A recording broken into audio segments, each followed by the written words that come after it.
my God. That's... Oh! He's out! He's out! He's out! He's out! He's out! He's out!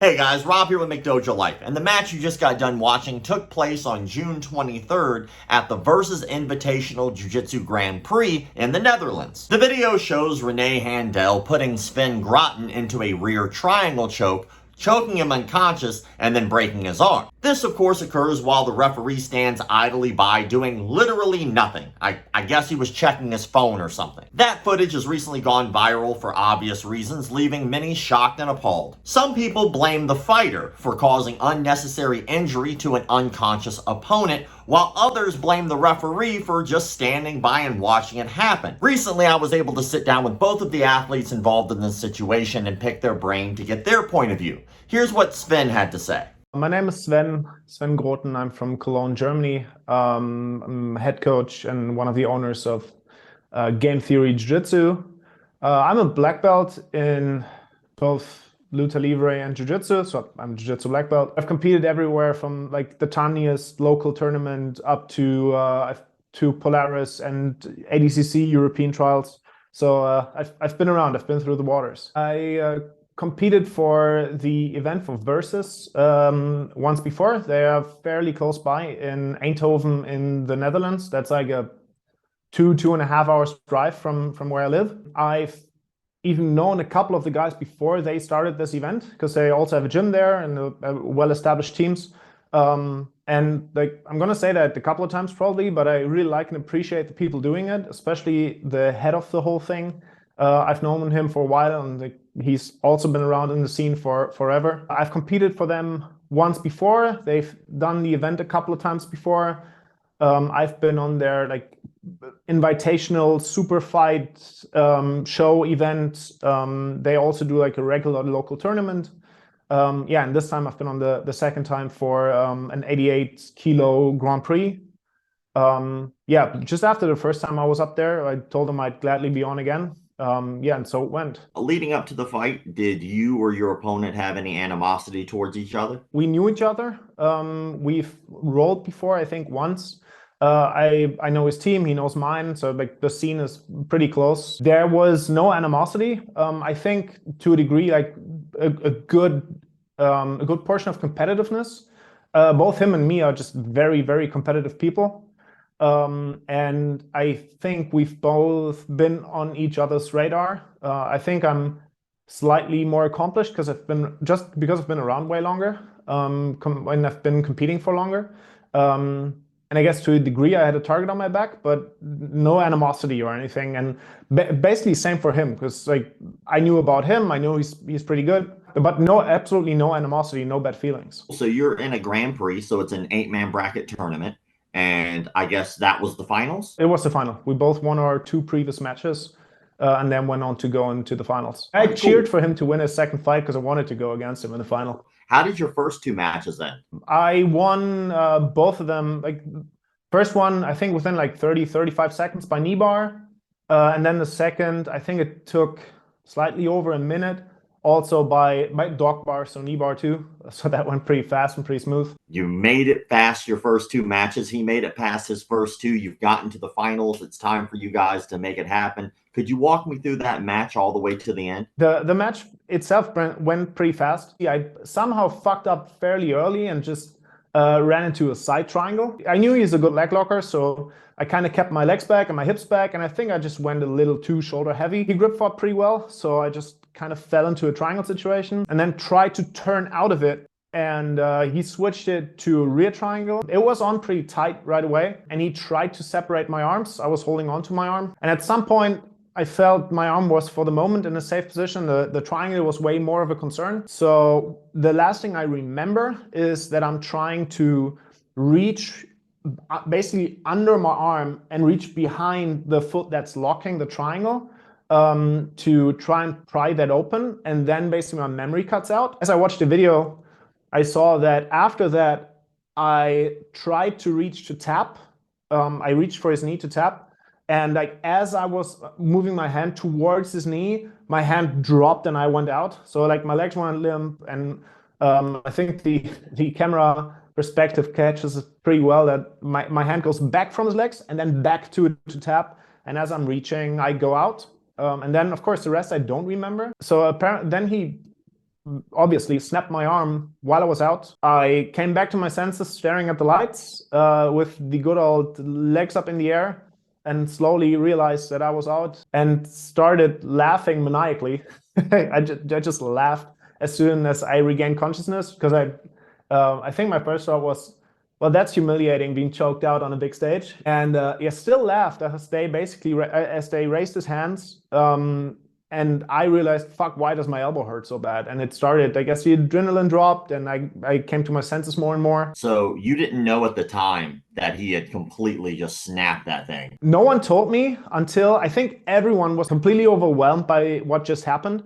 And it wasn't a cage, so it's not like my team could instantly get to me and tell me what's going on. They had to walk around and walk in. All that takes time. They put a mic in my face for a small interview. I guess maybe because I was laughing and I didn't look in pain. Maybe they didn't realize what happened too. Maybe I'm not entirely sure. I even said a couple of sentences before I went out of the cage. And then I sat down with the ringside doctor, and he was the first to tell me that my arm basically completely snapped. And then as the pain got more and more, and I almost passed out for 2 more times just from the pain. And then I slowly realized, oh shit, something major happened here. And then we made it to the hospital as fast as possible. What did the doctor say when he took a look at your arm? The doc was not an orthopedic. That's one of the things he said. So he could only give me a small assessment of what happened. So he said your arm was completely dislocated, completely out of place. He tied it in place, did a really good job of basically providing first aid. And he also said that we should instantly go to the hospital to get an X-ray, to get someone looking at it, to take pictures, and whatever, guided us to the next hospital. But other than first aid and locking it in place, tying it up, putting it in a sling, I don't think there's that much more that he could have done. And he gave me some painkillers, but I was very thankful for that. I can bend and extend it, as you can see. My shoulder is completely fine. So everything, all shoulder movement is good. What I can't do is basically rotate my hand, especially not in the direction where the break occurred, because it went like this. Which might in the end probably have been kind of good for me that it went this way and not straight. What was your reaction the first time you saw the video? So the whole thing happened Sunday. Monday morning, my phone just blew up. So everyone sent me the video and whatever, and I kind of just ignored it because my arm hurt and I didn't want to think about it for half of the day, until I realized, oh man, this is really blowing up. Someone just sent me a screenshot of Dana White commenting on the video, and things went crazy. And then actually, I didn't want to look at the video because I'm kind of squeamish when it comes to those kinds of videos. I'm not a guy. I still, even though I compete at a high level, if I'm not the one applying anything and I feel like something is about to break, I still look away. And I never watch videos of viral breaks or whatever. At some point I looked at my video. It's not as bad seeing it done to myself for some reason. So I can watch a video without flinching. And the more I watched the video, I realized, oh man, that ref really let me down. So it took another 1.5 days for me to see and assess the video till I realized, oh man, it's not just you lost and bad luck, whatever. Someone really let you down there. There is a lot of people who are saying that it is the fighter's issue. He is at fault. He shouldn't have broke your arm. He should have been aware you were asleep. There are a lot of people who are on the opposite aisle who say it's the referee's fault. I'd like to know your opinion. So the way I see it, we were 2 black belts competing. Your job as a competitor, as hard as it sounds, and you usually realize that most people have that comeuppance at like the purple belt level, when people just refuse to tap to things.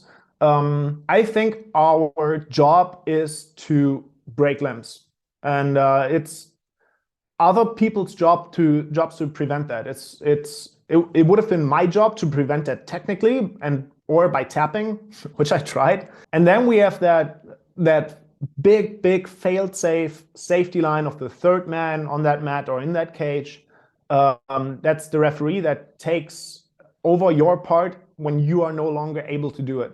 So if I was just in that armbar and didn't tap at a black belt match, I would never put the referee at blame. When I'm conscious and like my hands are not completely tied up and my mouth is muffled for some reason, and I'm physically able to tap out or verbally able to tap out, that's fine. But watching closely if someone is tapping or if someone's unconscious is absolutely on the referee. I believe what my opponent said about it, that he from his position couldn't see and wasn't aware that I was out.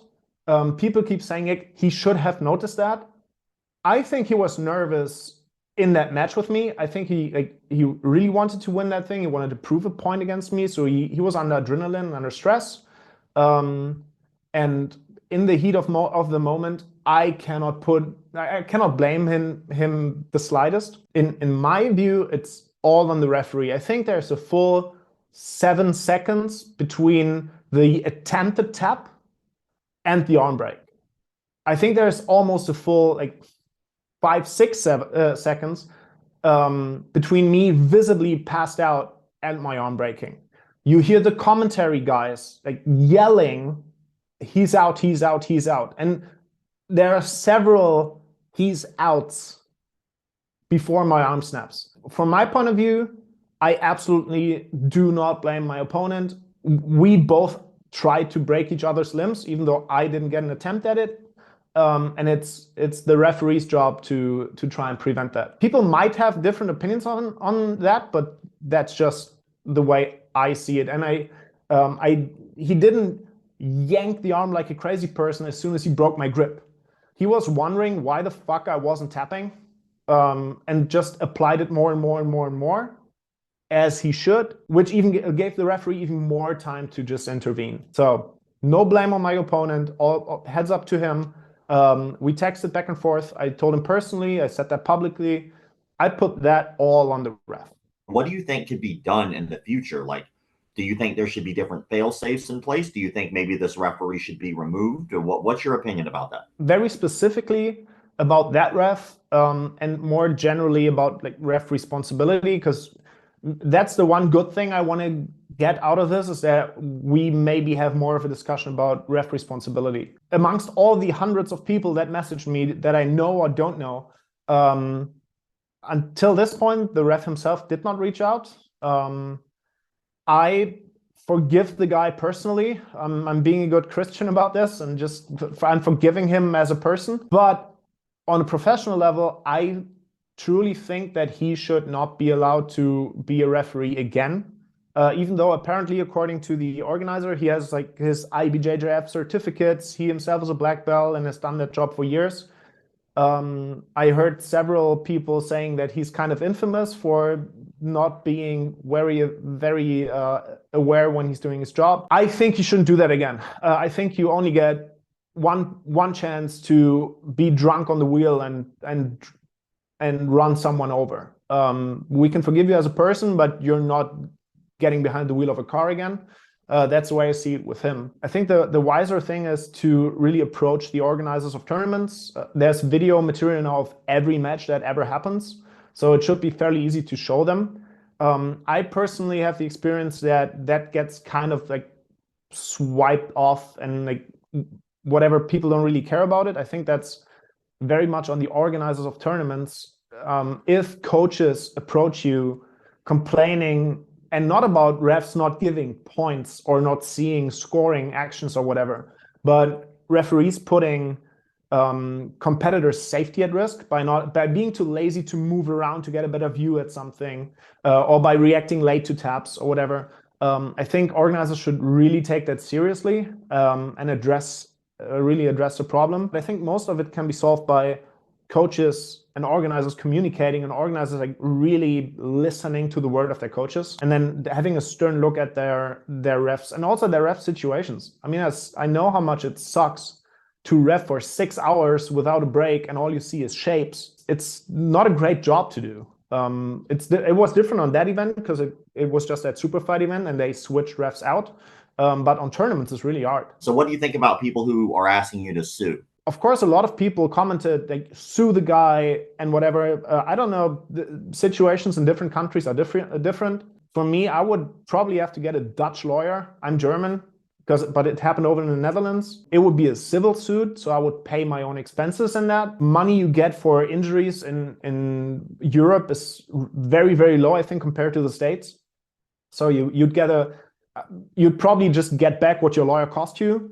And then also, one of the problems is you're then the guy who sued a ref. So are other promotions going to have you on again, risking that you might be the one that's going to sue them if their ref fucks up? I just want to leave this last little bit open to you. If there's anything that you want to plug, any message, any closing thought you'd like to make, anything that you haven't said that you wanted to say, I just want to leave this open for you. If you're a young competitor, if you think about competing, if you think about starting jiu-jitsu, and the only thing or one of the earliest things you saw now was that video, I want to make very clear that this is an absolute outlier freak situation.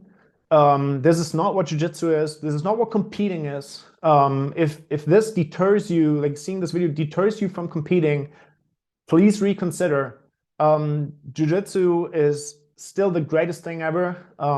I've competed for, I don't know, 15 years, whatever. Nothing like this remotely ever happened to me, and I've never seen something like this happen. Or at least it's very, very rare. Competitions still are great. It's a great way to get better. It's a great way to improve.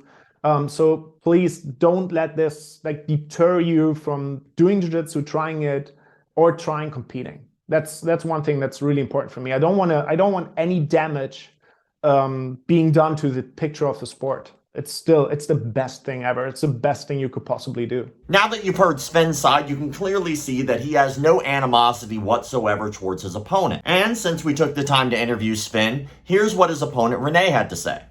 My name is Rene Handel, as probably a lot of people already know by now, unfortunately.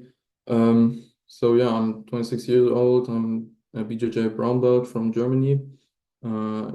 Actually living pretty close to Sven, so we also know each other for quite some time already. I would just like to know, from your perspective, what happened during that match. For a quick summary from my perspective, match started. I know Sven is quite capable at wrestling, which I'm lacking, so I pulled guard.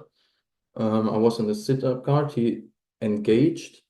I tried to shoot in for a K guard, which is kind of my thing, which he then blocked by sprawling out a bit. He changed the height, but I still got like an underhook configuration that had my right leg on his hip. So this enabled me to actually shoot something like a reverse triangle configuration or top lock configuration, however you want to call it. Then Sven turned to his back, trying to escape. I guess there is an escape I know which works like that, and I got to lock this rear triangle. Sven then had his hands together, kept defending. I locked my leg, so there was this triangle going on, and and then I went for the secondary submission, because usually this is you attack both the arm and the triangle at the same time. So I went for the armbar. I stripped his grip, defending his arm. I put it to the other side, and all of the time there was still tension on his arm. And I will come to that in a second. And when I had it on my hip, I actually switched to the grip, so that I can push from the top. And then suddenly there was no tension at all anymore in his arm, and it just bent without just any resistance at all. And I know that the camera angle was actually pretty good of the live stream to see it, but there's one thing that it didn't show, or it didn't show quite well. Sven went to, I think he went twice to my leg. The first time it was he wanted to scoop under, so to protect his neck. And the second time that, where people say this was the tap, it looks like he touched my leg, but he didn't, unfortunately. So I didn't notice that he was out. It was actually also my very first time choking someone out in competition. And as I said, there was still tension on his arm, so I just didn't notice he was out until the arm bent. Then, well, I went into some sort of shock, as well. It was like I've seen a ghost. I just couldn't move. I was there. I had the arm bent, and you can see in my face I was just totally shocked. Looked at the ref, informed the ref that there's something wrong, and then let go. Ref stepped in, and I got back. And also, what all those videos didn't show is what happened after that. So they picked up his legs. I'm not even sure if this is the proper thing to do, but whatever. I was like this, horrified, walking around the cage. Went to my corner. Corner was like, okay, wait, chill, dude, relax. Let's see what happened. And then noticed that Swen came back. I picked up his mouth guard. I went to him, and he just got up and started laughing. Yeah. And then after like a couple of seconds, I don't know, 10, 15 seconds or so, he asked me if I armbarred him. I was like, yeah, I got the armbar. The ref declared the winner. Swen went out. There was a tiny interview. There was also a tiny interview with me. And after that, it was all over, and the next match went on. What happened when the video went viral? Yeah, when the video went viral, there were a couple of guys from my gym and from other gyms that I know really well that sent me just all sorts of posts and links to articles. And I think it started with the video on X or Twitter or however you call it. And at this point it already had 6,000 views, and I was like, shit, what's happening here? And then it just exponentially got more and more and more views. Then very famous people got involved. I reckon that Dana White commented on something, Caio Terra reposted it. There was Dean Lister involved, and all those big names. And what also happened is I started to get a lot of messages, direct messages. Had my Instagram profile on public, because I always had it on public, and people started telling me I'm a scumbag, I'm a piece of shit, I have to kill myself, I should be jailed, this was attempted murder. I got death threats and all those kind of things. So what I did was I just switched it to private, up to the point where I had this statement ready, because this took a day or so. But I also messaged Sven a couple of times the last days, and I even sent him the link to The Sun, this English Boulevard Press thing. He told me about Dana White, so we just had like this discussion where it all got viral. I also asked him again how his arm feels. He told me the same that he just said in the interview between him and his coach on the game theory, so their gym side.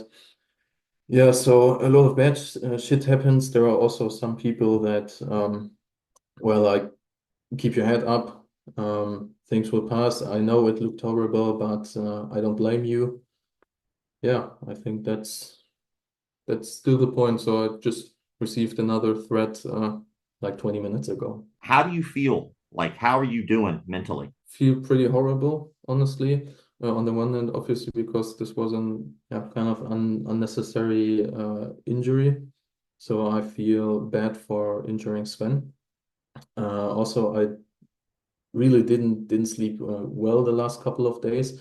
I just kept on going on my phone and read everything on Reddit. I read everything on YouTube, X, Instagram, obviously, and there was just new stuff coming up. So, yeah, still feel like shit. I'm tired as fuck. Is there anything that you would like to tell people who were watching this interview? There is one thing that I want to point out.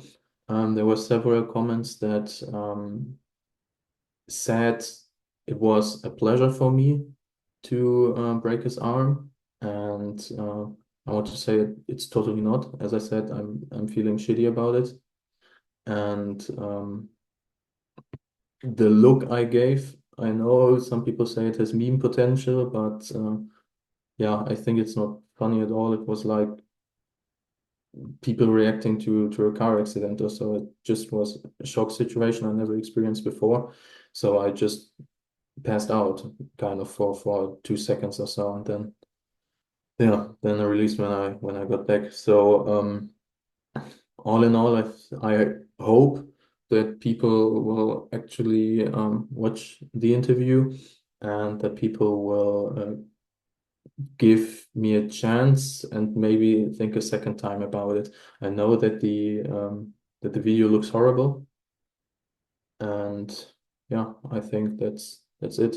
And obviously, again, all the best to Sven. Now that you've had the opportunity to hear both athletes' side of the story, it seems they both agree. Neither of them have any ill will towards each other at all. That just leaves two more sides of the story: the organization itself and the referee. Just the other day, the organization released a statement regarding the referee and the situation. Here's what they had to say. Hello, everyone. Following up on the situation that has occurred this past Sunday and our Versus Invitational 4 event.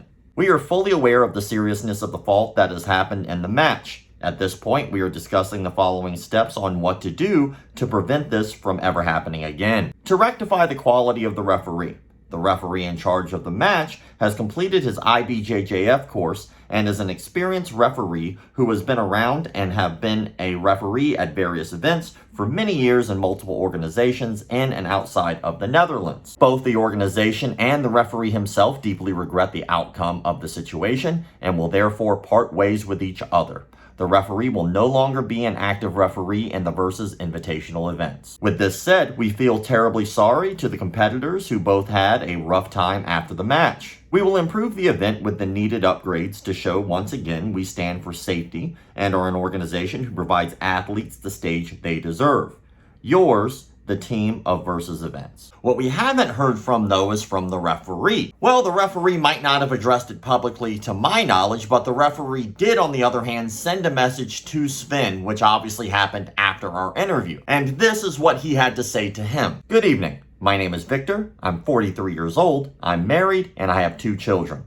I'm the referee of your Versus final. I wanted to have contacted you on Monday, but the timing wasn't ideal. First, I want to congratulate you on the great talented athlete you are. I can't imagine how difficult all of this is for you. I'm sorry for what happened, and I know my responsibility when I perform my role as a referee. I'm still very upset about what happened, not because of the insults from people who didn't know me and didn't know my trajectory, but for what was caused to you. I have more than 1,000 fights as a referee in hundreds of events. I've been in Jiu-Jitsu for 26 years, and I never had the intention of harming anyone inside or outside of the mats. If I did involuntarily, I was ready to talk and look for a better way to correct it. After the tragic incident, I offer you all of my respect and my sincere apologies, along with Versus and other collaborators. We are here for you to overcome all this together.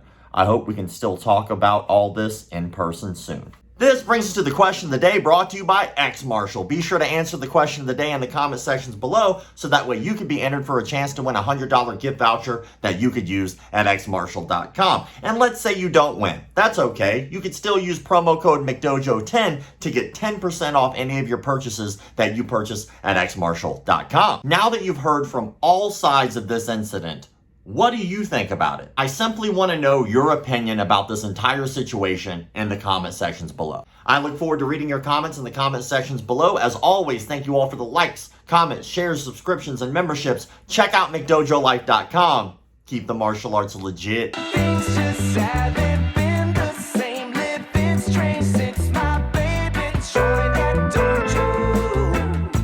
Joined a McDojo. Now she tries